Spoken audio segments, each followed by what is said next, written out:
श्रीगुरुभ्यो नमः। श्रीविष्णुतीर्थगुरुभ्यो नमः।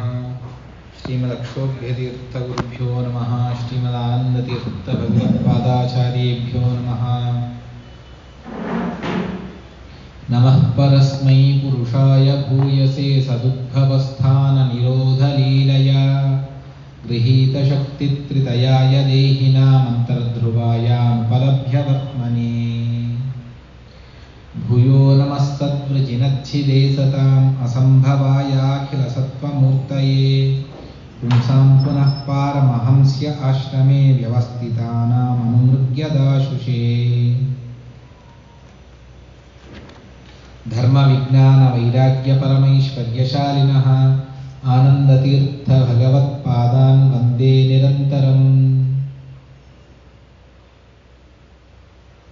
यो विद्यारण्यविपिनं तत्त्वमस्य सिनाच्छिनत श्रीमदक्षोभ्यतीर्थार्यं हंसिनं तं नमाम्यहम्।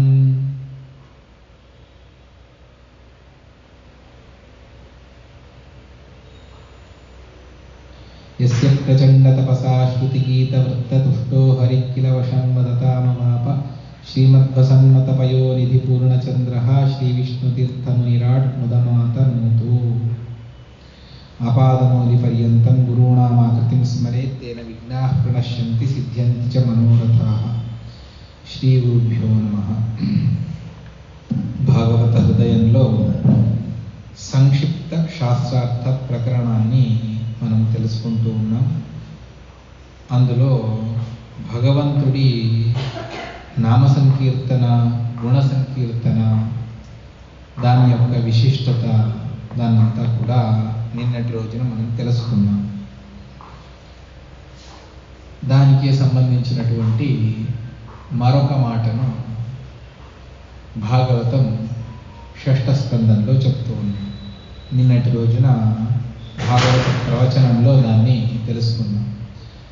సకృన్మనః కృష్ణ పదారవిందయోః నివేశితం తద్గుణరాగియైరిహ నతీయమం పాశభృతశ్చ తద్భటాన్ స్వప్నేపి పశ్యంతి హి చీర్ణ నిష్కృతాః. ఎవరైతే భగవంతుడి పాదార విందముల యందు తమ మనస్సును పెడతారో, ఆ భగవంతుడి గుణములను విశేషంగా తెలుసుకుంటారు.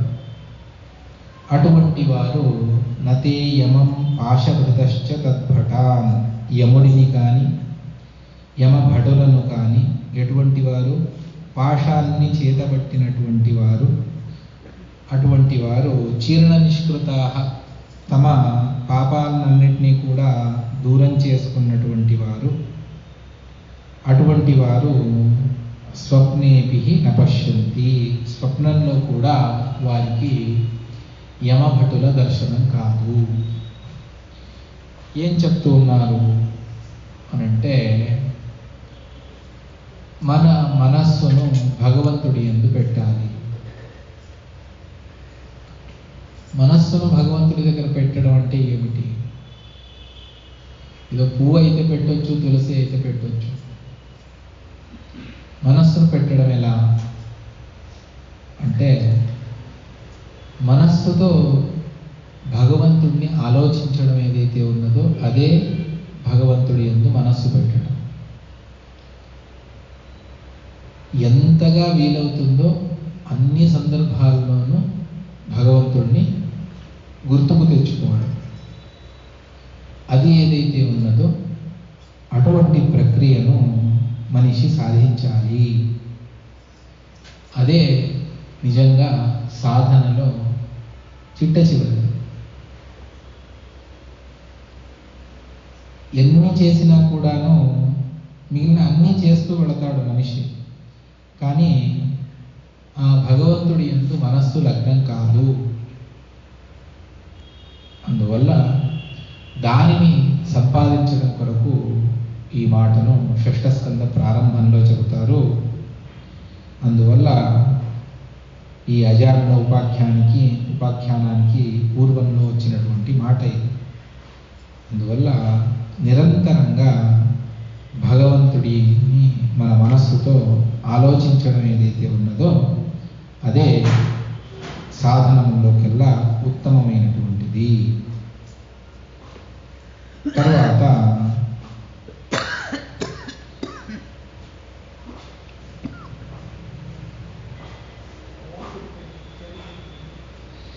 దీన్ని బలవంతంగా ఏదో చెప్పి మేము భక్తుల్ని ఇబ్బంది పెట్టడం లేదు, ఇది అందరి యొక్క కర్తవ్యము అన్నటువంటి దాన్ని చెబుతారు. సాక్షాత్తు మంగళాచరణం, ద్వితీయ మంగళాచరణం ఏదైతే ఉన్నదో భాగవతంలో 2వ శ్లోకం, జన్మాద్యసేత అన్నటువంటిది 2వ శ్లోకం అయితే ఇది, అది మొదటి శ్లోకం అయితే ఇది 2వ శ్లోకం. ధర్మ ప్రోజ్జితకైతగోత్ర పరమో నిర్మత్సరాణాం సతాం వేద్యం వాస్తవమత్ర వస్తు శివదం తాపత్రయోన్మూలనం. శ్రీమద్భాగవతే మహామునికృతే కిం వా పరైరీశ్వరః సద్యో హృద్యవరుద్యతేత్ర కతిభిః శుశ్రూషుభిస్తక్షణాత్. ఇక్కడ ఏం ప్రతిపాదించారు భాగవతంలో అంటే ధర్మాన్ని. మరి భగవంతుడి గురించి చెప్తూ ధర్మాన్ని ప్రతిపాదించారు అని అంటారు కదా, అంటే ధర్మం అంటేనే భగవంతుడు. ధారకత్వాత్ ధర్మ ఉచ్యతే అని భగవంతుడికి పేరు. మనల్ని అందరినీ కూడా పాలన పోషణ చేస్తాడు కాబట్టి ఆ భగవంతుడికి ధర్మ అని పేరు. లేదు, మనం చేసేటువంటి ధర్మ కార్యాలకు ఫలితాన్ని ఇస్తాడు కాబట్టి ధర్మాధర్మ నియామకుడు, అందువల్ల అతడిని ధర్మ అని శాస్త్రం పిలుస్తుంది.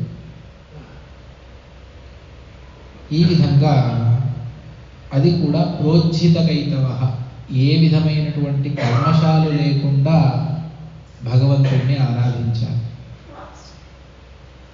ఇంకేమీ ఉండకూడదు.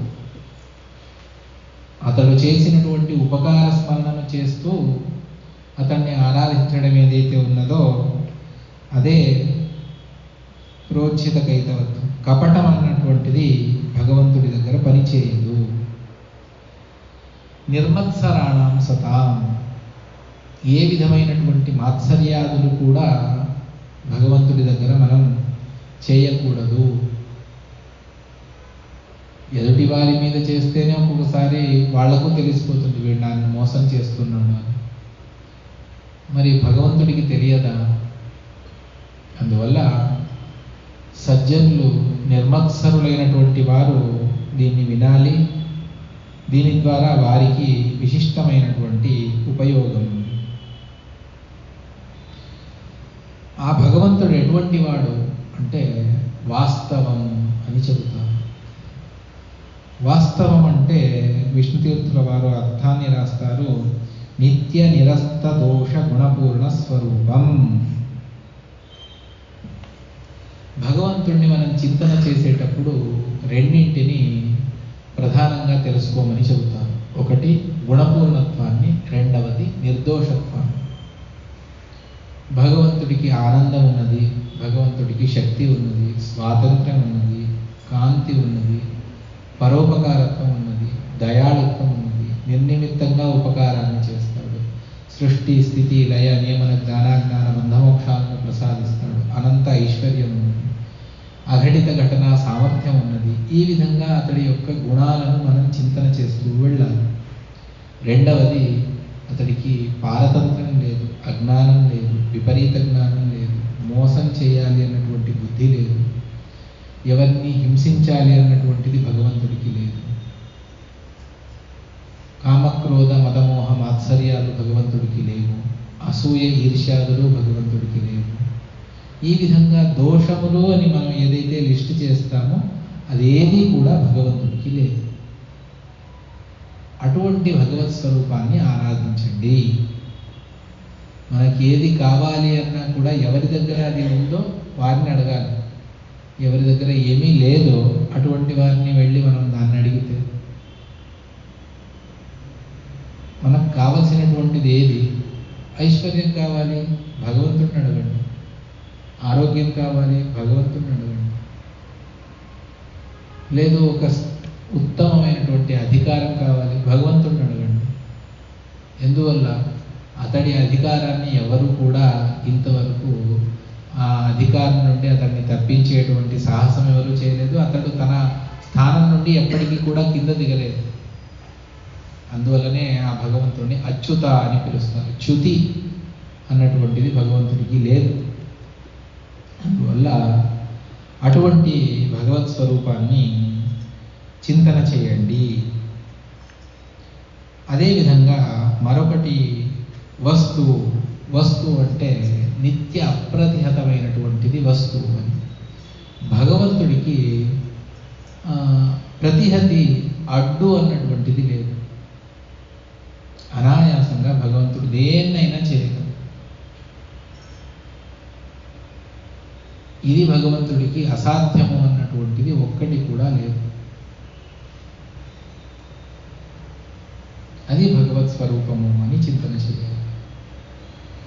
ఒక సందర్భం వస్తుంది. ధృతరాష్ట్రుడు తన అందరూ సమగ్ర పరివారాన్నంతా కోల్పోయిన తర్వాత విదురుడు అందరూ తిడతారు. అప్పుడు సరే సాధన చేసుకోవడానికి వెళతాను అని హిమాలయానికి వెళతారు అందరూ కూడా. ధృతరాష్ట్రుడు, గాంధారి, కుంతి, విదురుడు కూడా వాళ్ళ జతగా వెళతారు. ఈ విధంగా వాళ్ళు వెళ్ళి సాధన చేసుకుంటూ ఉంటారు. ఒకానొక సందర్భంలో వేదవ్యాసుల వారు అక్కడికి వస్తారు. వచ్చినప్పుడు మీకేం కావాలి కోరుకోండి అని అంటారు.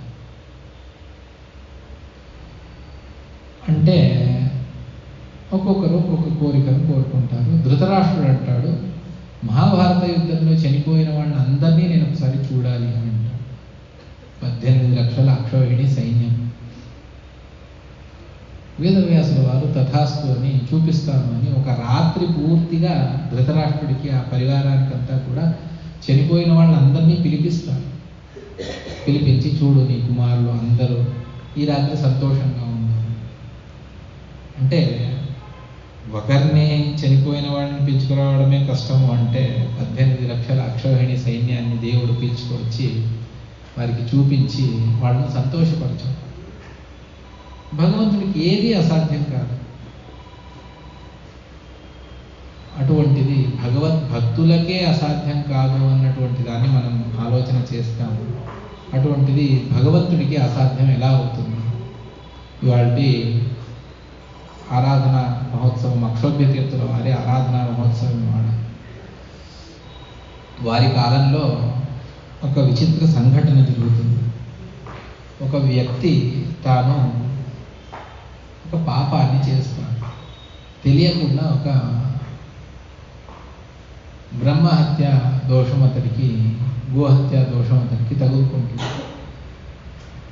సరే అని చాలా పశ్చాత్తాపపడి నాకు ఏదైనా దీని నుండి బయటపడేటువంటి ఒక మార్గం కావాలి అని చాలా ప్రయత్నం చేస్తాడు. ఎంతోమంది చెబుతారు, అన్నింటినీ చేస్తాడు. చివరికి ఎవరో చెబుతారు, ఇక్కడే అక్షోభ్య తీర్థుల వారు ఉన్నారు, వెళ్ళి వాళ్ళని శరణు వెళ్ళు, వాళ్ళు ఏదైనా ఉపాయం చెప్తారు. సరే అని వెళ్ళి అక్షోభ్య తీర్థుల వారి దగ్గరికి వెళతాడు. ఈ విధంగా నాకు తెలియకుండా ఒక పాపం ఘటించింది, మీరు నన్ను ఉద్ధరించాలి.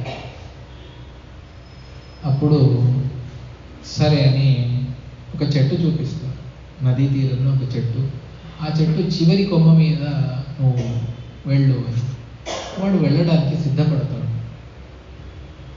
సిద్ధపడి అక్కడి వరకు వెళితే అతని కింద నదీ ప్రవాహంలో పడి చనిపోవాలంటే. ఆ విధమైనటువంటి దాన్ని అక్షోభ్య తీర్థుల వారు చెబుతారు. చెబితే దాన్ని అంగీకరించి వెళతాడు. ఆ చివరికి ఇంకేం వెళ్ళాలి, అప్పుడు మళ్ళీ పిలుస్తారు. పిలిచి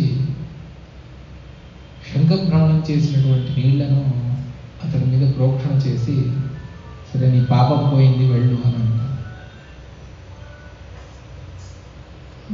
సరే అని నమస్కారం చేసి, ఇంతేనా సరే అని దండం పెట్టుకొని వెళ్ళిపోతారు. ఉంటారు కదా మనలాంటి వాళ్ళు ఏమంటారు అంటే, ఎన్నెన్నో ప్రాయశ్చిత్తాలు ఉన్నాయి ధర్మశాస్త్రంలో, వీళ్ళు ఏదో శంఖభ్రమణం చేసి నీళ్లు వేసేశారు, దీంతో బ్రహ్మహత్య ఎలా పోతుంది? అప్పుడు వారు ఒక వస్త్రం వస్త్రాన్ని, శుభ్రమైనటువంటి ఒక వస్త్రాన్ని తెప్పిస్తారు. తెప్పించి దాన్ని ఒక విధమైనటువంటి నూనె, అది నల్లగా ఉంటుంది. ఆ నూనెలో ఆ వస్త్రాన్ని 2 భాగాలు చేసి రెండింటిని నూనెలో అద్దమని చెప్తారు. అద్ది తీసిన తర్వాత 2 నల్లగా మారిపోతాయి.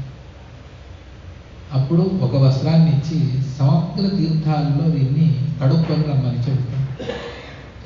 సకల తీర్థాలకు వెళ్ళి దాన్ని కడుక్కొని వస్తారు. అందులో ఆవగింజంత కూడా నలుపు వెళ్ళదు, అలాగే ఉంటుంది. దాన్ని ఒకవైపు పెట్టేసి తమ దగ్గరే ఉంచుకున్నటువంటి మరొక వస్త్రం, దాని మీద శంఖభ్రమణాన్ని చేసినటువంటి నీళ్లు వేస్తే ఆ నలుపంతా వెళ్ళిపోతుంది. అప్పుడు చెబుతారు, భగవంతుడికి పరిభ్రమణ చేసినటువంటి శంఖోదకంలో ఇంత సామర్థ్యం ఉన్నది. ఇదే కథనే శ్రీపాదరాజుల వారి విషయంలో కూడా ఇటువంటిదే జరుగుతుంది. అంటే భగవద్భక్తులకే ఇంత సామర్థ్యం ఉన్నప్పుడు మరి భగవంతుడికి ఎంత అని ఊహించుకోండి. ఇటువంటి అక్షోభ్య తీర్థుల వారిని, ఇటువంటి మధ్వాచార్యుల వారిని వందల సంఖ్యలో సృష్టి చేసేటువంటి వాడు భగవంతుడు. అందువల్ల అప్రతిహతమైనటువంటి శక్తి కలవాడు భగవంతుడు. అటువంటి అతన్ని వస్తు అని పిలుస్తారు. ఆ భగవంతుడి గురించి ఇక్కడ చెబుతారు. నానా విధమైనటువంటి తాపత్రయ నిర్మూలనం చేసేటువంటిది ఈ భాగవతం. దీన్ని ఎవరైతే గురు శుశ్రూష చేసి దీన్ని అధ్యయనం చేస్తారో అటువంటి వారికి సద్య భగవంతుడు హృదయంలో ఆవిష్కరింపబడతాడు. మిగిలిన వారికి క్రమంగా భగవంతుడు తన మనస్సులో భగవంతుడు వచ్చి కూర్చుంటాడు.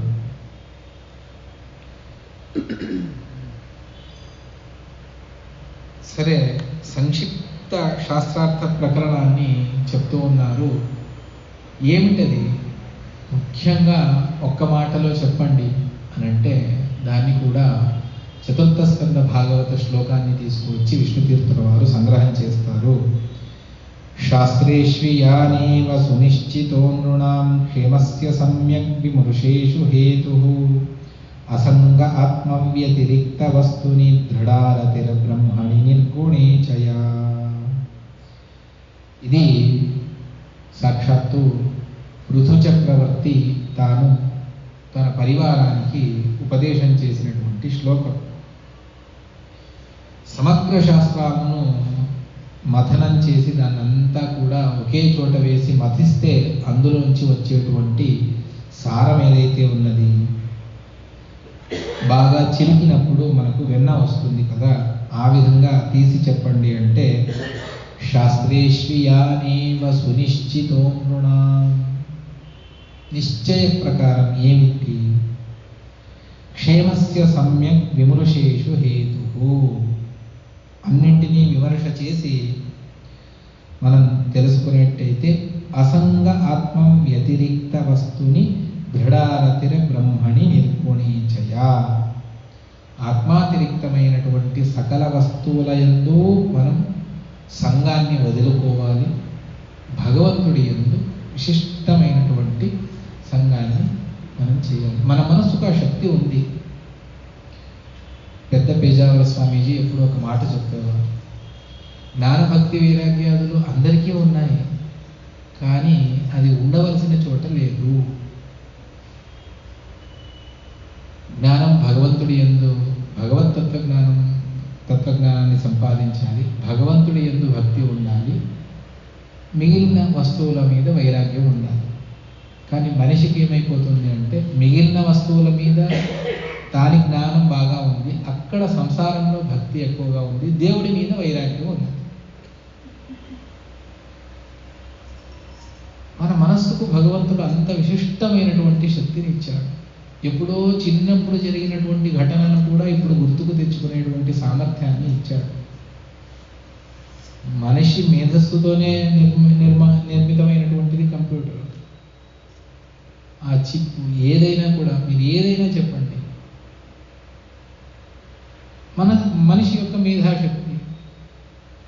మరి అంత అద్భుతమైనటువంటి మనస్సును మనకి ఇచ్చినప్పుడు ఆ మనస్సు ద్వారా మనం ఏమేమి సాధించవచ్చు. భగవంతుడు అంటాడు, అక్కడ ఉన్నటువంటి మనస్సును తీసుకువచ్చి ఇక్కడ పెట్టు. ఒకటే వస్తువు, దాన్ని మనం వాడుకున్నట్టు ఉంటుంది. ఒకటే తాళం చెవి ఇంటికి, ఒకవైపు వేస్తే లాక్ అవుతుంది, మరొక వైపు వేస్తే అదే తీస్తుంది. అదే మనస్సు. దాన్ని మనం భగవత్ చింతనలో పెడితే సార్థకం, లేదు అంటే అది మళ్ళీ సంసారానికే కారణమవుతుంది. ఆ విధంగా ఉన్నది అసంగ ఆత్మ వ్యతిరిక్త వస్తువు. ఆత్మాతిరిక్తమైనటువంటి సకల వస్తువుల యందు అసంగాన్ని దృఢారతిర బ్రహ్మణి నిర్గుణీచయ. బ్రహ్మ యందు, పరబ్రహ్మ గుణపూర్ణుడైనటువంటి భగవంతుడి యందు నిర్గుణ అని పిలుస్తారు. నిర్గుణ అంటే ఈ టీవీల్లో చెప్పేటువంటి నిర్గుణత్వాన్ని మీరు చింతన చేయవద్దు. నిర్గుణ అంటే భగవంతుడికి ఏ గుణం లేదు అని. ఏ గుణం లేకపోతే ఒక జడమైనటువంటి వస్తువుకి ఏదో ఒక గుణం ఉంటుంది, మరి భగవంతుడికి గుణం లేదు అని ఎలా అంటారు? అంటే సంసారానికి కారణీభూతమైనటువంటి సత్వ, రజస్సు, తమస్సు అన్నటువంటి గుణాలు భగవంతుడికి లేదే తప్ప భగవంతుడికి జ్ఞానానందాది సమగ్ర అనంత గుణములను శాస్త్రం చెబుతుంది. ఒకటి కాదు, రెండు కాదు. ఆ విధంగా అందువల్లనే శాస్త్రకారులు దృఢారతిర బ్రహ్మణి నిర్గుణీచయ. ఆ బ్రహ్మశబ్దానికి ఆచార్యుల వారు గుణపూర్ణత్వాన్ని చాలా అద్భుతంగా బృహంతో హ్యస్మి గుణాహ అన్నటువంటి వేదవాక్యాన్ని తీసుకువచ్చి ఆచార్యుల వారు సమర్థన చేస్తారు. అంటే అనంత గుణపూర్ణత్వాన్ని చెబుతుంది ఒక్క బ్రహ్మశబ్దం. అందువల్లనే అథాతో బ్రహ్మ జిజ్ఞాస అన్నటువంటి మొదటి సూత్రంలోనే గుణపూర్ణుడైనటువంటి బ్రహ్మనే మనం తెలుసుకోవాలి అన్నటువంటి దాన్ని చెబుతారు. అటువంటి గుణపూర్ణుడైనటువంటి బ్రహ్మకు మనవలే సంసార బంధనం లేదు. అందువల్ల ఆ బ్రహ్మను మనం తెలుసుకోవాలి. ఇదే శాస్త్రం యొక్క మథితార్థము. దీనికంటే అతిరిక్తమైనటువంటిది ఇంకేమీ కూడా లేదు. దానికి స్టెప్స్ ఉన్నాయి. సాక్షాత్తుగా మనం భగవంతుడి దగ్గరికి వెళ్ళలేము. ఆ అవకాశం ఉన్నటువంటిది బ్రహ్మదేవుల వారికి, చతుర్ముఖ బ్రహ్మకు మాత్రమే ఉంది. మిగిలిన వాళ్ళందరూ కూడా క్రమంగానే వెళ్ళాలి. ఏ విధంగా దాన్ని చెబుతారు?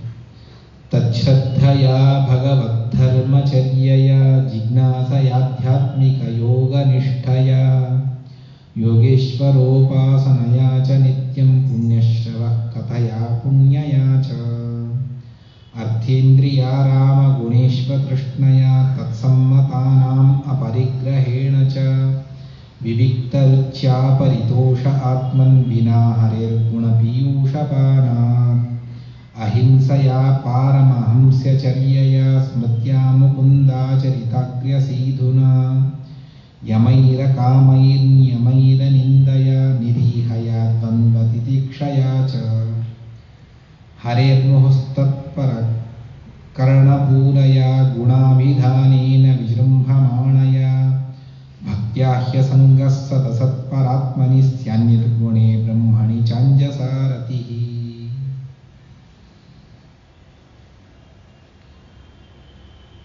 తచ్శ్రద్ధయా, భగవంతుని యందు శ్రద్ధ ఉండాలి. మనకు ఎక్కడ శ్రద్ధ ఉంటుందో దాన్ని మనం చాలా బాగా తెలుసుకుంటాం. వారి వారి ఇంట్రెస్ట్ను బట్టి వారికి ఒక్కొక్క చోట శ్రద్ధ ఉంటుంది. బాగా సంగీతజ్ఞులైతే వారికి ఎవరు ఏది చెప్పినా ఈ రాగం అది అని చెప్పేస్తారు. వారికి అక్కడ శ్రద్ధ ఉన్నది. షేర్స్లో బాగా పండిపోయినటువంటి వారు దాన్ని చూస్తూనే ఇది ఇన్ని రోజులు మాత్రమే ఉంటుంది, ఇందులో ఇన్వెస్ట్ చేయొద్దు, పోతుంది అని చెప్పేస్తారు. ఆ విధంగా శ్రద్ధ ఒక్కొక్క చోట ఒక్కొక్కరికి ఉంటుంది. కానీ అందరూ ఎక్కడ శ్రద్ధను ఉంచాలి అంటే భగవంతుడి యందు. ఏమిటి శ్రద్ధ అంటే ఏమిటి?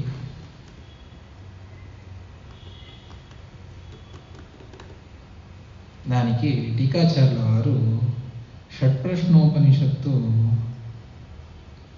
భాష్యంలో వ్యాఖ్యానంలో చెబుతారు.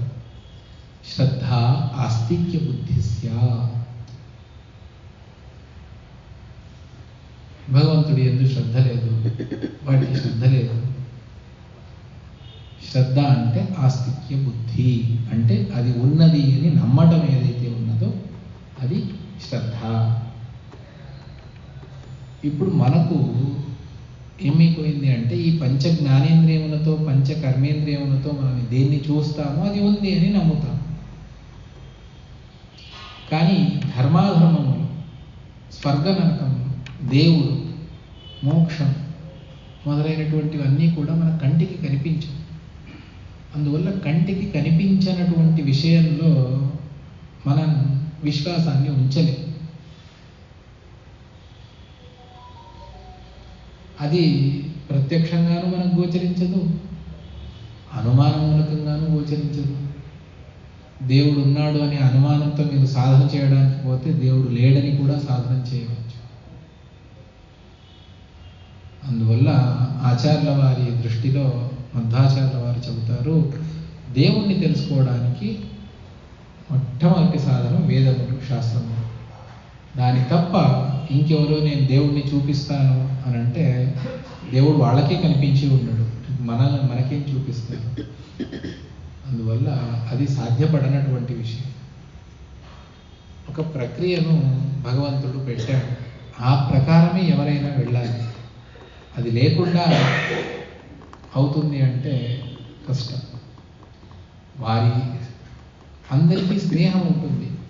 ఎంతోమంది మన పరంపరలో మనం చూస్తాం, మన భారతదేశంలోని వారిని భగవంతుడు అనుగ్రహించాడు, వారిని భగవంతుడు అనుగ్రహించాడు.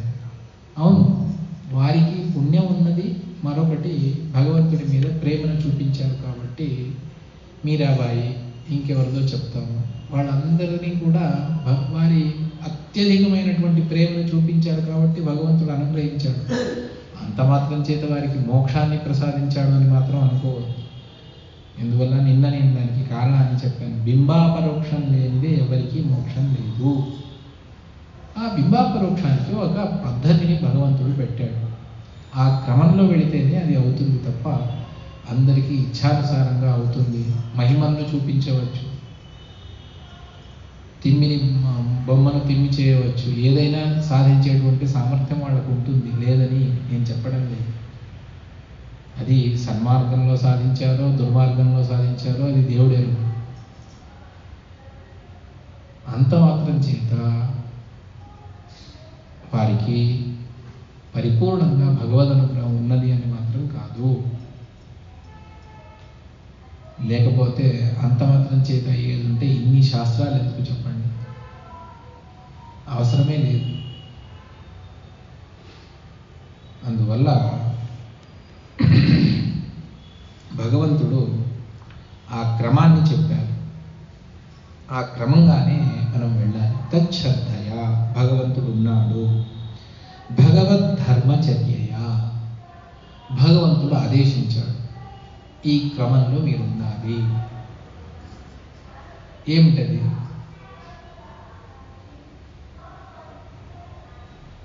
నేను భగవద్దాసుణ్ణి అని చెప్పుకోవడానికి కొన్నింటిని నేను పరిపాలన చేయాలి. స్నానం, వర్ణాశ్రమోచితమైనటువంటి ధర్మాలు పురుషులకు ఒక విధంగా, స్త్రీలకు ఒక విధంగా క్రమాలను చెప్పారు. గోపీచందన ధారణ, మీరు ఏం చేసినా కూడా కర్మలను మొట్టమొదట గోపీచందనాన్ని ధారణ చేయాలి. ఎందువల్ల కృష్ణుడు నడయాడినటువంటి ఆ గోపీ చందనం మీద కృష్ణుడు నడియాడాడు. అందువల్ల దానికి అంత పవిత్రత ఉన్నది. అందువల్లనే గోపీ చందన పాపఘ్న అని చెప్పేటప్పుడే సకల పాపాలను దూరం చేస్తుంది. దాన్ని ఊర్ధ్వపుండ్రంగా ధారణ చేయాలి. ఎవరి ముఖం మీద గోపీచందనం లేదో అది శ్మశాన సదృశమైనటువంటిది అని, అంటే శ్మశానానికి వెళితే ఏ విధంగా అపవిత్రమో ఆ విధంగా అటువంటి వారి ముఖాన్ని చూస్తే అది అపవిత్రము.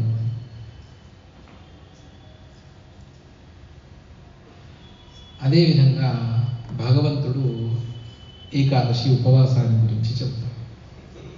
విష్ణు పంచకం నానా విధములైనటువంటి ఉన్నాయి. లేదు అఖండంగా శాస్త్రాలను చింతన చేయమని భగవంతుడు చెప్పాడు. లేదు యజ్ఞయాగాదుల గురించి శాస్త్రం చెప్తుంది. ఇవన్నీ కూడా భగవంతుడి ధర్మ పరిపాలన, భగవత్ ప్రీతి కొరకు నేను ఇవన్నీ చేస్తాను. ఇవన్నీ కాదండి, నాకు నా వృత్తినే వేరే. ఏం వృత్తి? ఏ వృత్తి అయినా కూడా అది నాకు భగవంతుడు ఆదేశించాడు, భగవత్ ప్రీతి కొరకు నేను దీన్ని సక్రమంగా చేస్తాను అన్నా కూడా చాలు. అదే పెద్ద భగవంతుడి పూజ. నిషిద్ధాచరణ లేకుండా సదాచారాన్ని చేసుకుంటూ వెళ్ళడం కూడా ఒక పూజ. పూజ అంటే శాలిగ్రామాలను ముందు పెట్టుకొని అక్కడ మాత్రం అర్చించడం, ఇది మాత్రమే పూజ అని చెప్పలేదు ఆచార్యుల వారు. పూజ అన్నటువంటి దానికి చాలా వైడ్గా ఆచార్యుల వారు డెఫినేషన్ చెప్తారు. మీరు ఉదయం నుండి సాయంత్రం వరకు విహిత కర్మలను చేస్తూ నిషిద్ధ కర్మలను చేయకపోతే అదంతా పూజనే. ఉదయం లేచినప్పటి నుంచి రాత్రి పడుకునే వరకు మీరు అన్నీ సక్రమంగా సదాచారాలను పరిపాలన చేస్తే అది పూజనే భగవంతుడు. ఆ అనుసంధానం మాకు రావాలి, అంతే. డాక్టర్ గారు ఆపరేషన్ చేస్తూ ఉన్నారు. చేసేటప్పుడు ఆ రోగికి నా యందు ఉన్నటువంటి భగవంతుడు రోగ నివృత్తిని చేసి నా ద్వారా చేయిస్తూ ఉన్నాడు అన్నటువంటి అనుసంధానం ఏదైతే ఉన్నదో అది భగవంతుడి పూజ. అతడి ఆరోగ్యం లభిస్తే అతడు మళ్ళీ తేరుకొని తన కార్యాలను చేసుకుంటాడు. ఎంత గొప్ప సాధనం అది భగవంతుడు ఇచ్చినటువంటిది. ఈ విధంగా ప్రతి ఒక్కరూ తమ తమ కర్మల యందు ఒక వ్యక్తికి ఒక గ్లాస్ నీళ్ళు ఇవ్వండి తాగడానికి. ఇస్తూ ఆ వ్యక్తికి తృషాశాంతి అవుతుంది, దాహం తీరుతుంది, సంతోషిస్తాడు. ఇది భగవంతుడి పూజ అని మనం అనుసంధానం చేయాలి. దాన్ని విష్ణుతీర్థుల వారు చాలా అద్భుతంగా తమ గ్రంథాలలో చెబుతారు.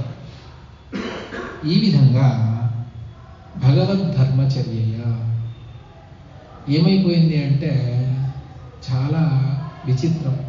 మధ్వ సిద్ధాంతాన్ని మనమే చాలా సంకుచితంగా చేసేసాం.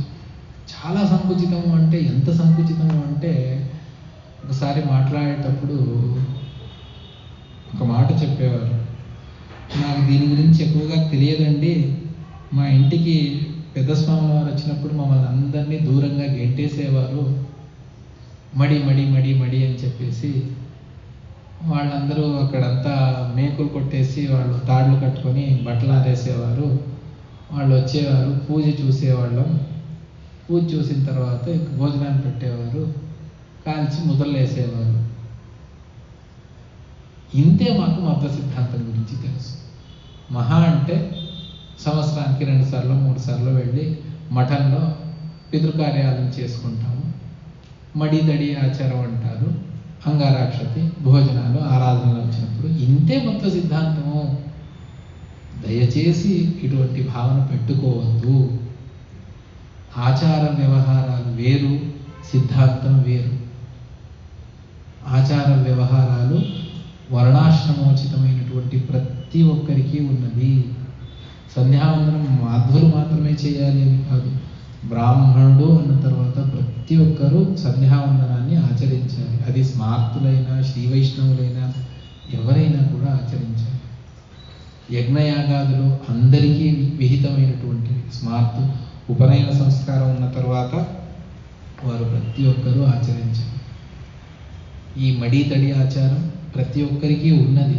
వాళ్ళు వదిలేసుకున్నది, అది వాళ్లకు సంబంధించింది తప్ప అది పూర్వకాలంలో చాలా శ్రద్ధగా అందరూ పాటించేవారు.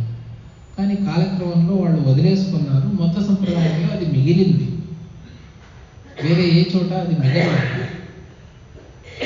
అందువల్ల ఇవన్నీ కూడా ఆచరణ భాగంలో వస్తాయి.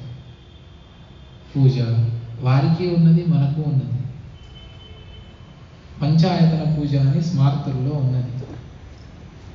వారు శాలిగ్రామాన్ని పెడతారు, ఈశ్వరుణ్ణి పెడతారు, లింగాన్ని పెడతారు, తర్వాత సూర్యుణ్ణి, గణపతిని, దుర్గా ఈ 5 మంది పెట్టి వారు కూడా పూజ చేస్తారు. పంచాయతన పూజ అని వాళ్ళకు కూడా ఉన్నది. ఈ విధంగా ప్రతి ఒక్కరికి ఆచార భాగములు వేరు, సిద్ధాంతం వేరు. సిద్ధాంతంలో మనం విష్ణు సర్వోత్తమత్వాన్ని చెబుతాం. ఎక్కడైనా కూడా ఒకరు ఆల్మైటీ ఉండవలసిందే. ఒక ఇల్లు చూసుకోండి, ఇంటి యజమాని అతడు ఏం చెప్తాడో అదే ఇంట్లో నడవాలి. అది భర్త కావచ్చు, భార్య కావచ్చు, వాళ్ళ వాళ్ళ ఇంటి పరిస్థితులు వాళ్ళకు ఉంటాయి. ఎవరో ఒకరు గొప్పవాడు, వాళ్ళు చెప్పింది ఆ ఇంట్లో జరుగుతుంది.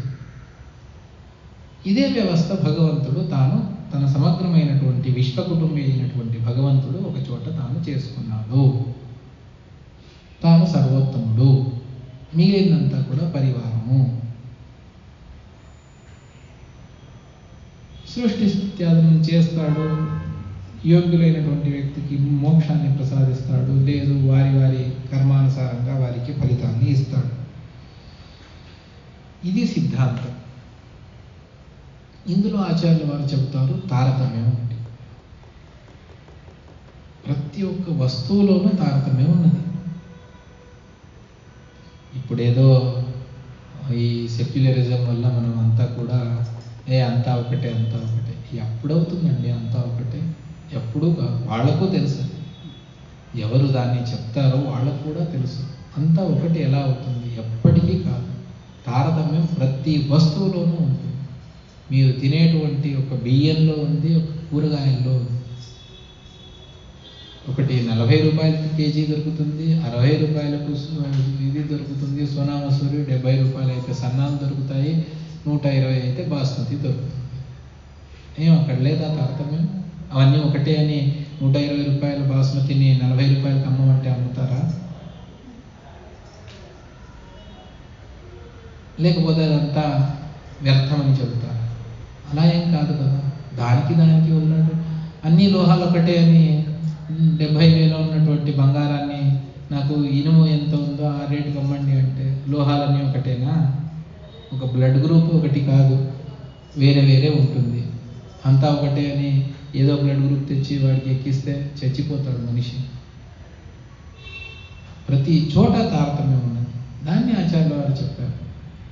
ఇది సిద్ధాంతం, ఇది మన సిద్ధాంతం. ఆచార వ్యవహారాలు వేరు, సిద్ధాంతం వేరు. జీవుడు అంటే ఎవరు, భగవంతుడు అంటే ఎవరు, దేవతలు ఎవరు, వారి కేటగిరీ ఏమిటి, వాళ్ళెందుకు దేవత్వాన్ని పొందారు, ఇదంతా చెప్పేటువంటిది సిద్ధాంతం. ఇంకా చెబుతారు, దేవుడే లేడు అన్నటువంటి వారితో ఆచార్యుల వారు ఎలా ఆర్గ్యూ చేస్తారు, దేవుడికి అనంత గుణపూర్ణత్వాన్ని ఎందుకు అంగీకరించారు, వేదములనే అంగీకరించాను అన్నటువంటి చార్వాకుడికి ఏం సమాధానాన్ని చెబుతారు ఆచార్యుల వారు. బౌద్ధ సిద్ధాంతం ఉన్నది. ఒక్క సిద్ధాంతాన్ని చెప్పాలి అంటే అంత సులభం కాదండి. ఎదురుగా ప్రశ్నించేటువంటి వారు సుమారు 100 మంది ఉన్నారు.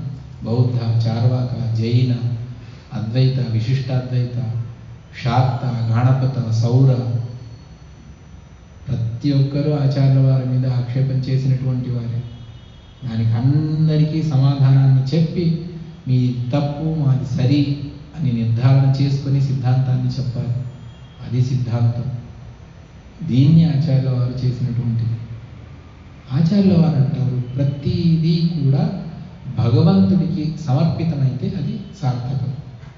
ఇటువంటి సిద్ధాంతాన్ని ఇంకెవరూ చెప్పలేదు. మీరు జ్యోతిష్యాన్ని నమ్మండి, లేకపోతే ధర్మశాస్త్రాలను మీరు అవలోకన చేయండి, పురాణ భాగవతాలను చెప్పండి, వేద ఇతిహాసాలను చెప్పండి. ప్రతి ఒక్కటి కూడా ఇప్పుడు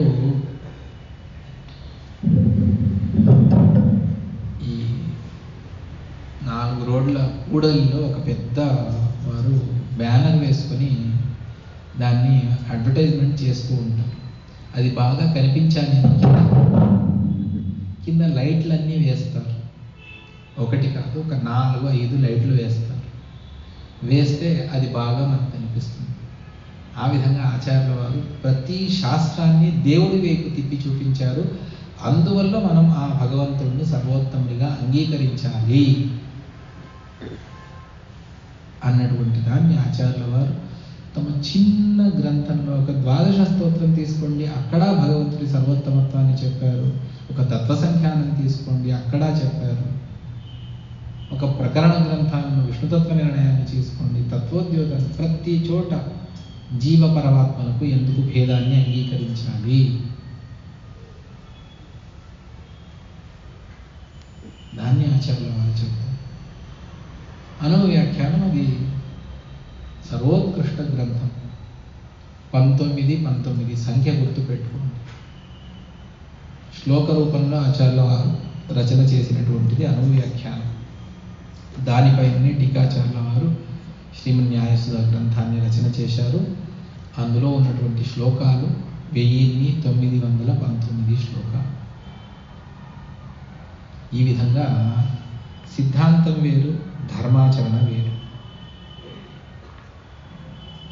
భగవద్ధర్మచర్య, భగవంతుడి అతడు చెప్పినటువంటి శాస్త్ర విహితమైనటువంటి ఆచారాలను మనం పాటించాలి.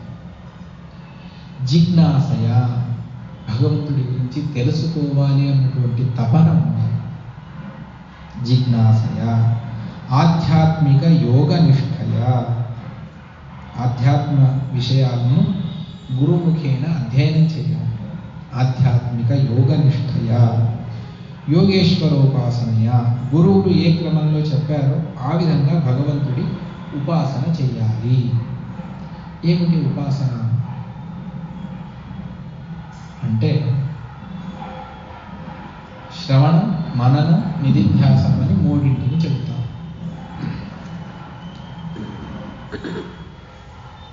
కృష్ణుడి కథను మనం వింటాం. కృష్ణుడు తన తల్లికి యశోదకు తాను నోట్లో బ్రహ్మాండాన్ని చూపించాడు.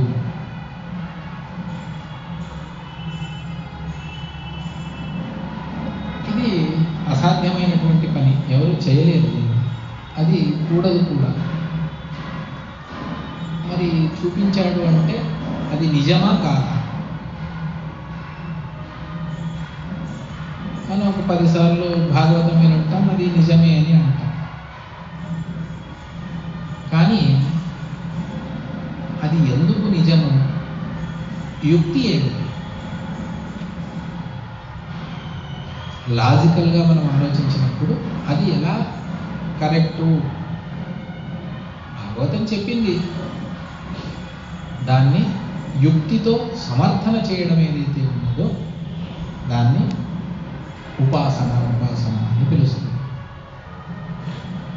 ప్రతి ఒక్క దానిని, భగవత్ సర్వోత్తమత్వాన్ని, భగవంతుడి గుణపూర్ణత్వాన్ని, ప్రతిదాన్ని యుక్తితో సమర్థన చేసేటువంటిది ఏదైతే ఉన్నదో దాన్ని ఆచార్యుల వారు అనువ్యాఖ్యానంలో చేశారు.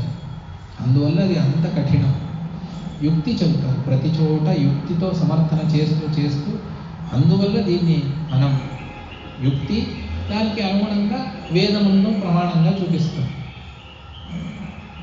ఈ విధంగా రెండింటినీ కలిపి చేసినటువంటిది అది అనువ్యాఖ్యానం. అఘటిత ఘటనా సామర్థ్యం భగవంతుడికి ఉన్నది, అందువల్ల అది సిద్ధిస్తుంది. ఆ అఘటిత ఘటనా సామర్థ్యం అన్నటువంటి యుక్తిని ఆచార్యుల వారు చెప్పాలి. అది ఒక్క తన తల్లి నోట్లో విశ్వాన్ని చూపించడం ఒక్కటే కాదు, ఇటువంటి పనులను అనేకంగా చేస్తూ వెళ్ళాడు. దావాగ్ని వస్తే దాన్ని పానం చేశాం. ఇదంతా కూడా అతడి భగవత్వం వల్ల, అతడి యొక్క సర్వోత్తమత్వం వల్ల ఇవన్నీ కూడా సిద్ధిస్తాయి అన్నటువంటి యుక్తిని చెప్పి ఆచార్యుల వారు సమర్థన చేసి అవును అని మనకు కన్విన్స్ చేస్తారు. దాన్ని చెబుతారు యోగేశ్వరోపాసనయ. ఆచార్యుల వారు ఎప్పుడు కూడా నేను చెప్పాను మీరు నమ్మండి అని మధ్వాచార్యుల వారు చెప్పలేదు. యుక్తి, నీవు యుక్తి తీసుకురా, నేను యుక్తి తీసుకొస్తాను, ఎవరిది నిలబడుతుందో వాళ్ళని నమ్మును. కేవలం యుక్తి మీద మాత్రమే భారం వేయలేదు, యుక్తితో పాటుగా వేదశాస్త్ర ఇతిహాస పురాణాలను కూడా ఆచార్యుల వారు వాడుకున్నారు. దేన్ని వదిలిపెట్టలేదు ఆచార్యులు. అందువల్ల టీకాచార్యుల వారు ఒక మాటను చెబుతారు. ఈ భగవతత్వాన్ని సమర్థన చేయాలి అంటే ప్రతి శాస్త్రాన్ని చదివి ఉండాలి. ఎంతగా మీరు పరశాస్త్రాలను చదువుతారో అక్కడ ఏదో ఒక దృష్టాంతం మనకు కనిపిస్తుంది. దాన్ని తీసుకువచ్చి ఇక్కడ సమర్థన చేసి అవును ఇది నిజము అని మనం చెబుతాం. ఎక్కడో దూరంగా వెళ్ళవలసినటువంటి అవసరం కూడా లేదు. మన శరీరమే అద్భుతమైనటువంటి దృష్టాంతం. మన కళ్ళ వెనుకల 3 లక్షల నరాలు ఉంటాయి. ఆ అన్ని నరాల్లో ఒకటి దగ్గరగా చూపిస్తుంది, ఒకటి దూరంగా చూపిస్తుంది, ఒకటి లోతైన ప్రదేశం, ఒకటి ఈ విధంగా నరాల ఒక్కొక్క దానికి ఒక్కొక్క కార్యం ఉంటుంది. ఒకటి ఒక రంగు చూపిస్తుంది, ఖాళీ ప్రదేశం ఈ విధంగా ఉన్నది అని నేను విన్నటువంటిది, డాక్టరే చెప్పాలి. ప్రతి ఒక్క చోట వినికిడి చాలా విచిత్రం. ఇవన్నీ కూడా భగవంతుడు అద్భుతమైనటువంటి నిర్మాణాన్ని చేసి, ఇటువంటి సామర్థ్యం ఉన్నటువంటి భగవంతుడికి, సమగ్ర సృష్టిని చేసేటువంటి సామర్థ్యం ఉన్నటువంటి భగవంతుడికి ఆ సృష్టిని చూపించడం అదేమీ ఆశ్చర్యం కాదు. ఈ విధంగా యోగేశ్వరోపాసనయాచ, ఇది ఎప్పుడు ఉదయం ఒక 10 నిమిషాలు చేస్తానండి. చాలా ఎంత చేస్తే అంత. బాగా ఆకలిగా ఉన్నప్పుడు, వెనకటి రోజు ఏమీ తినలేదు, ఏమీ దొరకలేదు, ఇంటికి వచ్చినప్పుడు ఇంట్లో అయితే అన్నీ ఉంటాయి కదా అని అడిగినప్పుడు భార్య ఒక 2 అప్పడాలు ఇస్తాను చాలా అని అంటే, అప్పడాల వల్ల కడుపు నిండుతుందా? లేదు. అదేవిధంగా రోజు ఒక 5 నిమిషాలు 10 నిమిషాలు సాధన చేసుకుంటాను అంటే కుదరదు. ఐఐటి ఎగ్జామ్ పాస్ అవ్వాలి, రోజు గంట చదివితే సరిపోతుందా? 2 గంటలా? 10 గంటలా? నీకు ఎంత తక్కువ నిద్ర చేసి ఎంత నీవు సాధన చేసుకుంటావో అంత నీకు ర్యాంక్ వస్తుంది అని చెబుతారు. 16 గంటలు 18 గంటలు వాడు శ్రమించాలి. సివిల్స్కి ప్రిపేర్ అయ్యేవాళ్ళు ఎంతగా శ్రమిస్తారు. మరి ఇది ఆధ్యాత్మ సాధన.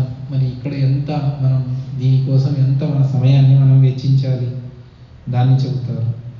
యోగేశ్వరోపాసనయాచ నిత్యం, అనుస్యూతంగా ఎంత మీకు సాధ్యపడుతుందో అంత ఆచార్యుల వారు చెబుతారు అనువ్యాఖ్యానంలోనే.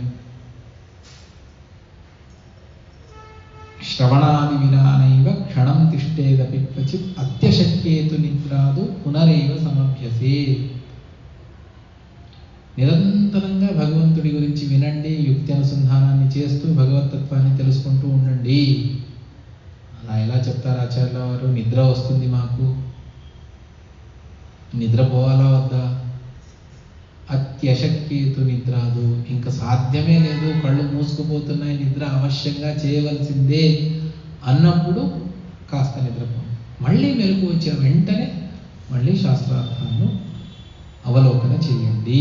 అప్పుడు మాత్రమే ఏదైనా చేతికి ఇంత దొరుకుతుంది. ఇటువంటి సాధన చేసుకున్నటువంటి మహానుభావులు మన పరంపరలో చాలామంది ఉన్నారు. అందులో ఒకటి రాఘవేంద్ర స్వామి వారి గురించి వింటాం, మరొకటి సత్య జ్ఞానతీర్థుల వారి గురించి మనం వింటాం. ఒకసారి రాఘవేంద్ర స్వామి వారు రాత్రి అంతా రాస్తూ కూర్చున్నారు.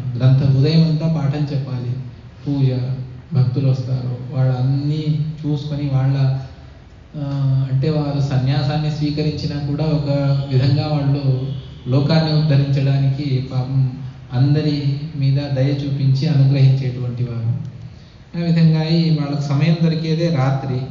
ఆ ఎండు ఆకులన్నీ కూడా తీసుకువచ్చి దాన్ని మంట పెట్టి అందులో గ్రంథాలను రచన చేసేవారు. ఆ విధంగా రాసినందువల్లనే ఇప్పుడు 52, 54 గ్రంథాలు వారు రచించినవి ఉన్నాయి.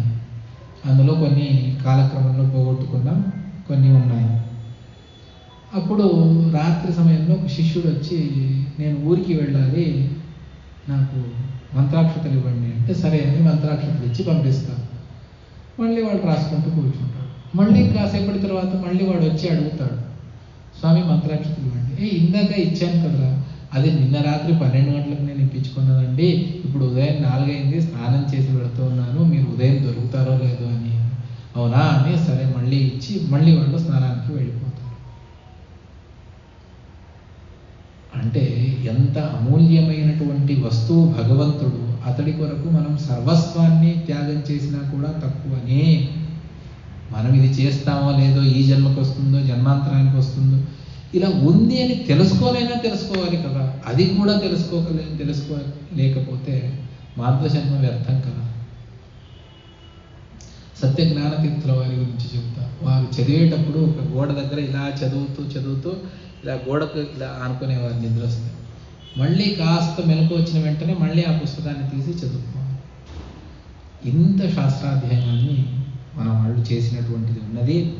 అందువల్ల నిత్యం నిరంతరంగా ఏదైనా సాధించాలి అన్నప్పుడు ఎంత తపనతో మనం ముందుకు వెళతాము. మరి భగవంతుడి దగ్గర అంత తపన ఉంటే భగవంతుడు దొరుకుతాడు, లేకపోతే భగవంతుడు ఎందుకు దొరుకుతాడు? నిత్యం ఎంత సాధన చేసినా కూడా ఒకసారి చేజారిపోతాడు. నిన్నటి భరత చక్రవర్తి కథలో మనం విన్నాం. అంత సాధన చేసుకున్నటువంటి వ్యక్తికి కూడా జింక మీద భగవంతుడు వ్యామోహాన్ని కలిగించి జింక జన్మ వచ్చేట్టుగా చేస్తాడు అంటే మన పరిస్థితి ఊహ కూడా అందదు. పుణ్యశ్రవ కథయా పుణ్యయాచ.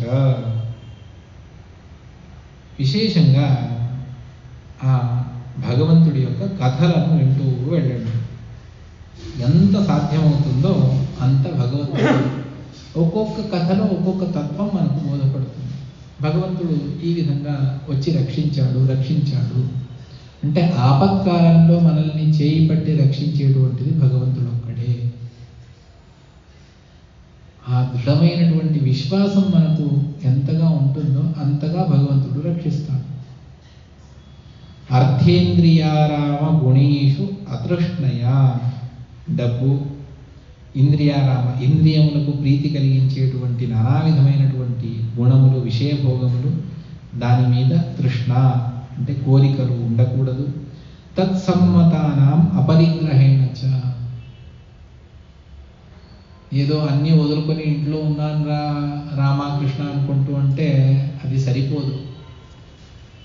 ఫ్రెండ్స్ సర్కిల్ ఉంటుంది, వాళ్ళు ఎప్పుడు కూడా అదేంటా రామకృష్ణ ఎప్పుడైనా దొరుకుతారు, రా ఇక్కడ రా అని మళ్ళీ పిలిచి వెళతారు, మనల్ని దారి తప్పించేస్తారు. అటువంటి వారికి దూరంగా ఉండండి. సాధన చేసుకోవడానికి ఏకాంతంగా ఉండాలి, లేకపోతే సజ్జనుల సాంగత్యంలో ఉండండి. అంతే తప్ప దుర్జనుల సాంగత్యంలో ఉంటే మనకు అదే బుద్ధి కలుగుతుంది. సజ్జనుల సాంగత్యంలో ఎందుకు ఉండాలి అని అంటారు అంటే, మనమేదో శ్రద్ధగా ఉన్నాం, పక్కింటి వాడు ఎప్పుడు దేవుడు అని అనలేదు, ఒకసారి అన్నా కూడా ఏదో వాడి నమ్మకం మీద వాడేదో క్షుద్ర పూజలను చేశాడు, చేసిన వెంటనే వాడికి ఫలితం దక్కింది. నేను ఎన్నో రోజుల నుంచి దేవుణ్ణి నమ్ముకొని వెంకటేశ్వర స్వామినో నరసింహస్వామినో నమ్ముకొని వచ్చాను, నాకు ఇంకా అది నా పని అవ్వలేదు. వాడేదో క్షుద్ర పూజలను చేశాడు, ఇంకేదో చేశాడు, చేసిన వెంటనే వాడికి ఫలితం దక్కింది. అప్పుడు నాకు మనసు ఏమనిపిస్తుంది, చూశాను వాడు చేశాడు, వాడికి దక్కింది, అందువల్ల నేను కూడా క్షుద్ర పూజలను చేయాలి అని ఏదో బాబా, ఇంకేదో బూడిద, ఇంకేదో ఇది, అక్కడికి అనాయాసంగా వెళ్ళిపోతాడు మనిషి. మనిషి మైండ్ సెట్టే అలా ఉంటుంది. అనాయాసంగా వెళ్ళిపోతాడు, వెళ్ళిపోయి దాన్నే సర్వస్వాన్ని నమ్ముకొని వెళతాడు. ఇక్కడ ఈ మార్గం ఏదైతే ఉన్నది, ఇక్కడ మనం నడవలసినటువంటి దారి చాలా దూరం ఉన్నది, కానీ ఈ మార్గంలో సైడ్ ఎఫెక్ట్స్ లేవు. ఎందువల్ల అంటే మధ్వాచార్యుల వారు చూపించినటువంటి దారి, ఆ పద్మనాభతీర్థుల వారి నుండి ఇక్కడి సత్యాత్మతీర్థుల వారు నడిచినటువంటి దారి కదా ఇది. పురంధరదాసులు, కనకదాసులు, విజయదాసులు అటువంటి మహానుభావులు నడిచినటువంటి దారి కదా ఇది. మన పెద్దవారు వారు ఎంత విశ్వాసంతో ఈ మార్గంలో నడిచారు. మరి ఇంతమంది నడిచి వాళ్ళు ముందుకు వెళ్ళగా నేనెందుకు వెళ్ళలేను చెప్పండి. అందువల్ల అటువంటి దారి అందు నేను శ్రద్ధగా నడుస్తాను. నేను నిలబడ్డ చోటే ఇవాళ నిలబడ్డాను, లేదు అక్కడే కింద పడ్డాను, సంతోషమే, కింద పడు, అక్కడే ఉండు. నలుగురు నడిచేటప్పుడు నీకు కూడా ఉత్సాహం వస్తుంది, అవును నేను నడవాలి. అందువల్ల ఇటువంటి దారిని ఆశ్రయించిన తర్వాత కూడా మనం భయపడవలసినటువంటి అవసరం లేదు. అందువల్ల దుర్జన సాంగత్యంలో ఉంటే మనస్సు, బుద్ధి అన్నీ కలుషితమైపోతాయి. అటువంటి వారి సాంగత్యాన్ని చేయవద్దు. ఎంత కావాలంటే అంత దూరంగా ఉండండి, ఎంతో అంతే. అంటే ముట్టనట్టుగా మనం ఉండాలి. దాన్ని చెబుతారు తత్సమ్మతానాం అపరిగ్రహేణ చ వివిక్తరుచ్య అపరితోష ఆత్మన్ వినాహరేర్ గుణపీయూషపాన. భగవంతుడి గుణాలను చింతన చేస్తూ ఆ అమృతాన్ని పానం చేస్తూ మిగిలిన సకల వస్తువుల మీద అపరితోష, దాని మీద సంతోషాన్ని, ఆసక్తిని పెంచుకోవద్దు.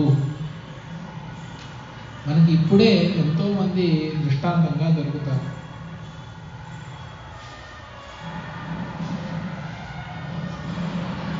ఎవరో కాదు, మీ అందరికీ పరిచయం ఉన్నటువంటి మన ప్రసాద్ గారే ఉన్నారు. వారు ఒక్కొక్క దాన్ని ఒక్కొక్క సంవత్సరం ఒక్కొక్కటి వదిలిపెట్టుకుంటూ వచ్చారు అని నేను విన్నాను. వారే చెప్పినటువంటి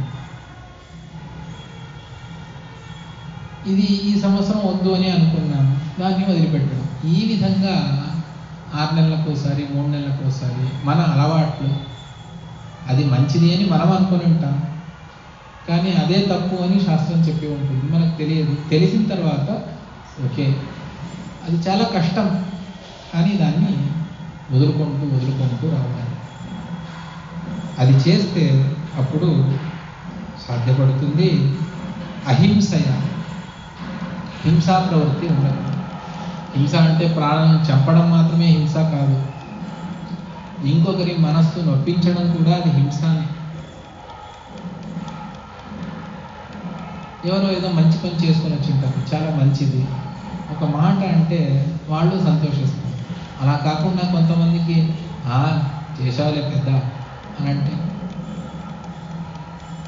అది కాదు. అహింసయ పారమహంస చర్యయ, ఇది చాలా కష్టం. అలవాటు చేసుకుంటే ఇది అసాధ్యం అన్నటువంటిది లేదు. పారమహంస చర్యయ స్మృత్యా ముకుంద చరితాగ్రసీధునా యమై అకామై నియమై అని ఉంది. చాలా ఉన్నది చెప్పవలసినటువంటి. యమ నియమాలను పాటించాలి.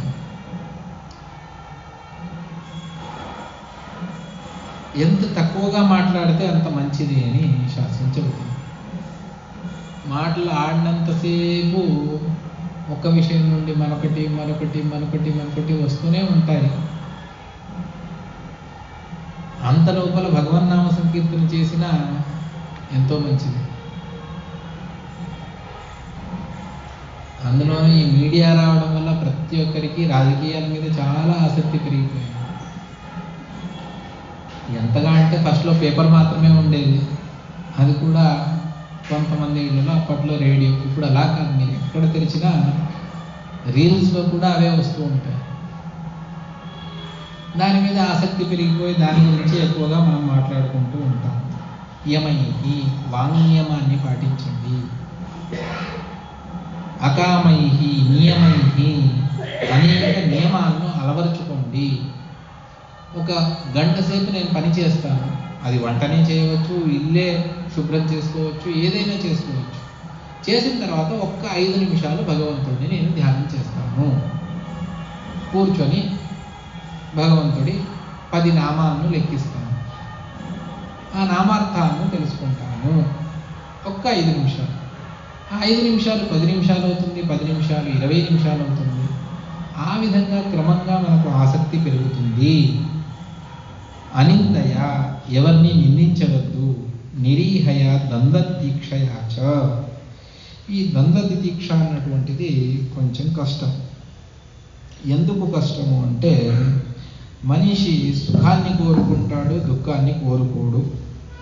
కానీ విచిత్రం ఏమిటి అంటే మనిషికి అడగకపోయినా దుఃఖం వస్తుంది, అడిగినా సుఖం రాదు. కానీ ప్రహ్లాదరాజుల వారు అంటారు తమ ఉపదేశంలో, ఇవాళే వస్తుంది అది, మీకు దుఃఖం ఏ విధంగా అడగకపోయినా వస్తుంది, సుఖం కూడా అదే విధంగా అడగకపోయినా వస్తుంది. కానీ అది ఎక్కువ కావాలి అన్నటువంటి మనిషి యొక్క అపేక్ష వల్ల సుఖం వైపు ఎక్కువగా ఆసక్తుడవుతాడు. స్వారసికమైనటువంటిది సుఖం, అందువల్ల దానికి ఎక్కువగా ఆసక్తుడవుతాడు. కానీ ద్వంద్వతిథి, రెండు సుఖం వచ్చినా పొంగిపోకూడదు, దుఃఖం వచ్చినా తాను కింద పడకూడదు. రెండింటిని ఏకవిధ దృష్టితో చూసి రెండింటిని పక్కన పెట్టేసేయి. ముఖ్యంగా ఎక్కడ పెద్ద దెబ్బ తగులుతుంది అంటే ఎవరైనా పొగిడితే. భగవంతుడు ఇంత విచిత్రంగా చేసి పెట్టాడు అంటే పొగడత ఫ్రీగా వస్తుంది. చెప్పిన తర్వాత ఇంకో 2 మాటలు నా గురించి చెప్పింటే బాగుంటుంది కదా అని మనకే అనిపిస్తుంది. పొగడతలకు మనిషి సహజంగా అది కావాలి అని అనిపిస్తుంది. ఆ పొగడతలను ఎంతగా మీరు అవాయిడ్ చేస్తారో అంతగా మీ గురించి మీకు తెలుస్తుంది. లేకపోతే వాళ్ళేదో మన గురించి ఎంతగా చెప్పిన తర్వాత నేను ఉండేది ఇక్కడ ఊహించుకునేది అక్కడ ఊహించుకుంటాను. అలా ఊహించుకున్నాడు అంటే వాడు కింద పడిపోతాడు, సందేహమే లేదు. అందువల్ల పొగడతలకు పొంగిపోకుండా ద్వంద్వతి దీక్ష, రెండింటినీ సమానంగా చూసేటువంటి ఒక స్థితి మనస్సుకు రావాలి. హరేహే ముహుస్తత్ పరకరణమూరయ గుణాభిధానేన విజృంభమాణయ. ఎంత ఎక్కువగా భగవంతుడి యందు సాధన చేస్తూ వెళతాము, భక్త్యాహ్యసంగ సదసత్ పరాత్మని శాన్యద్గుణే బ్రహ్మణి చాంద్యసారథి. ఇవన్నీ చేస్తూ దీనికి ఇంకొన్ని చేర్చుకోవాలి. అవన్నీ చేస్తూ అప్పుడు భగవంతుడి గురించి మనం ఆలోచన చేస్తే అవశ్యం. ఎందుకు సత్కర్మ ఆచరణ చేశాడు, సత్కర్మను ఎందుకు చేయాలి అంటే అంతరంగ శుద్ధి కొరకు చేయాలి.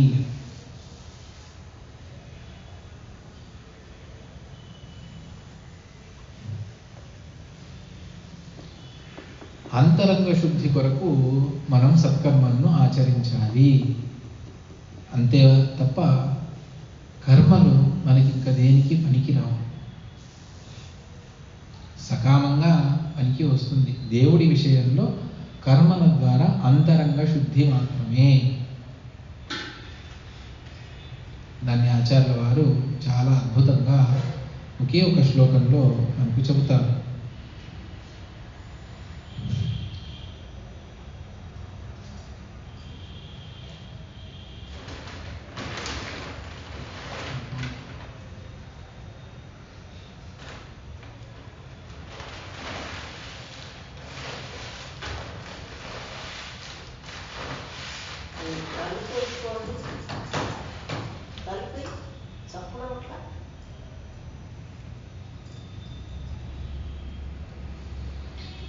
ఆచార్యుల వారు చెబుతారు ఏమిటి, ఒకే ఒక శ్లోకంలో ఒక రకంగా సర్వస్వాన్ని తెచ్చి పెడతారు ఆచార్యుల వారు. శుభేన కర్మణ స్వర్గం నిరయంచ వికర్మణ మిథ్యాజ్ఞానేన చ తమః జ్ఞానేనైవ పరంపర. ఎంతోమంది కర్మ ద్వారా మోక్షాన్ని చెప్పేటువంటి వారు ఉన్నారు. అపామ సోమం అమృతాభూమ, సోమపానాన్ని చేస్తే మీరు మోక్షానికి వెళతారు. ఆచార్యుల వారు అంటారు అలా ఏం లేదు. మరి ఏమిటి అంటే మంచి కర్మలను చేస్తే, సకామంగా చేస్తే స్వర్గానికి వెళతారు. మంచి పనులను చేయాలి, శాస్త్రవిహితమైనటువంటి పనులను చేయాలి. తప్పుడు పనులను చేస్తే, నిషిద్ధాచరణ చేస్తే నరకానికి వెళతారు. మరి మోక్షం జ్ఞానేనైవ పరంపర. మీరు భగవద పరోక్ష జ్ఞానాన్ని సంపాదిస్తేనే మోక్షం. అంతే తప్ప కర్మల ద్వారా మోక్షాన్ని ఆచార్యుల వారు చెప్పలేదు. భగవంతుణ్ణి సరిగ్గా అర్థం చేసుకొని సరిగ్గా తెలుసుకుంటే మోక్షం, భగవంతుడిని విపరీతంగా తెలుసుకొని విపరీత ఆచరణ చేస్తే తమస్సు. మోక్షానికి వెళ్ళిన వారు తిరిగి రారు. ఒక్కసారి మోక్షానికి వెళితే అనంతకాలం వరకు వారు మోక్షంలోనే ఉంటారు. లేదు, తమస్సుకు వెళ్ళిన వారు కూడా మళ్ళీ తిరిగి రారు. మోక్షంలో ఏ విధంగా సుఖము ఆనందము అనుభవిస్తూ అక్కడే ఉంటారు, అదేవిధంగా తమస్సులో దుఃఖాన్నే అనుభవిస్తూ అనంత జన్మల అంటే అనంత కాలం వరకు వాళ్ళు తమస్సులోనే ఉంటారు. భగవంతుణ్ణి ద్వేషించినటువంటి వారు, భగవంతుణ్ణి విపరీతంగా తెలుసుకున్నటువంటి వారు. మిథ్యాజ్ఞానేన చ తమః, జ్ఞానేనైవ పరంపదం. సరిగ్గా భగవంతుణ్ణి అర్థం చేసుకుని శాస్త్రముల ద్వారా భగవంతుణ్ణి అపరోక్ష జ్ఞానాన్ని సంపాదిస్తే, జ్ఞానం అంటే అపరోక్ష జ్ఞానం, తద్వారానే మోక్షము. చూడండి, ఒకే శ్లోకం ఆచార్యుల వారు దాన్ని చెబుతారు. శుభేన కర్మణ స్వర్గం, నిరయంచ వికర్మణ. నిరయం అంటే నరకం, వికర్మణ తప్పుడు పనులను చేస్తే నరకానికి వెళతారు. మిథ్యాజ్ఞానేన చ తమః, మిథ్యాజ్ఞానం వల్ల తమస్సు. జ్ఞానేనైవ పరంపర. స్వర్గ నరకాలు ఏ విధంగా బయట ఆపోజిట్, అదేవిధంగా మోక్షము తమస్సు రెండు కూడాను బయట ఆపోజిట్. భగవంతుణ్ణి సరిగ్గా తెలుసుకొని ఉపాసన చేసి అపరోక్ష జ్ఞానాన్ని పొందితే అప్పుడు మనకు మోక్షం లభిస్తుంది సంసారం నుండి. తప్పు తెలుసుకొని భగవంతుణ్ణి ద్వేషిస్తే తమస్సు కలుగుతుంది. మోక్షానికి వెళ్ళినటువంటి వారు తిరిగి రారు, తమస్సుకు వెళ్ళినటువంటి వారు కూడా తిరిగి రారు. ఈ విధంగా ఉన్నది. అందువల్ల శాన్యల్గుణే బ్రహ్మణి చాంజసారథి. ఏదైనా చేయండి, అందులో భక్తి అనుస్యూతంగా ఉండాలి. అది గులాబీ పువ్వు, సంపెంగా, మల్లెపువ్వు, ఏదైనా దారంలో మీరు చేర్చండి. లేదు, రత్నాలను, నానా విధమైనటువంటి ముత్యాలను, పగడ అన్నిటినీ చేసి ఒక దండ చేస్తారు. కానీ అందులో అనుస్యూతంగా ఉండేటువంటిది ఆ తాడు, తీగ. అదేవిధంగా మీరు చేసేటువంటి ప్రతి ఒక్క కర్మ, ప్రతి ఒక్క సాధనం, అందులో భక్తిని అనుస్యూతంగా తీసుకువెళ్ళాలి. యదారతిర బ్రహ్మణి నైష్టికీ పుమాన్ ఆచార్యవాన్ జ్ఞాన విరాగ రంహస దహత్య బీజం హృదయం జీవకోశం పంచాత్మకం యోనిమివోత్థితోగ్ని. ఇవన్నీ రావాలి అంటే ఆచార్యవాన్, గురువు అనుగ్రహాన్ని సంపాదించాలి. విశిష్టమైనటువంటి గురువు అనుగ్రహాన్ని సంపాదించాలి. ఆ గురువు అనుగ్రహాన్ని ఎంతగా సంపాదిస్తామో అంతగా భగవంతుడి యందు భక్తి కలుగుతుంది, నిష్ఠ కలుగుతుంది, భగవంతుడి ధర్మాచరణ చేయాలి అన్నటువంటి మనస్సు కలుగుతుంది, వైరాగ్యము సిద్ధిస్తుంది. జ్ఞాన విరాగ రంహస దహత్య బీజం హృదయం జీవకోశం. నానా విధమైనటువంటి పాపములన్నీ కూడా దూరం అవుతాయి. పంచాత్మకం యోని మివోత్థితోగ్ని. ఆ విధమైనటువంటి అగ్ని ద్వారా తాను సర్వస్వాన్ని దహించి వేసుకొని తాను విశిష్టమైనటువంటి స్థానాన్ని పొందుతాడు. బాహ్య హృదయ అంతఃకరణం దహతి, దాన్ని చెబుతారు. పంచాత్మక బీజం అంటే ఏమిటి అంటే బాహ్యమైనటువంటి హృదయంలో ఉన్నటువంటి కామక్రోధాదులన్నీ కూడా దహించబడతాయి.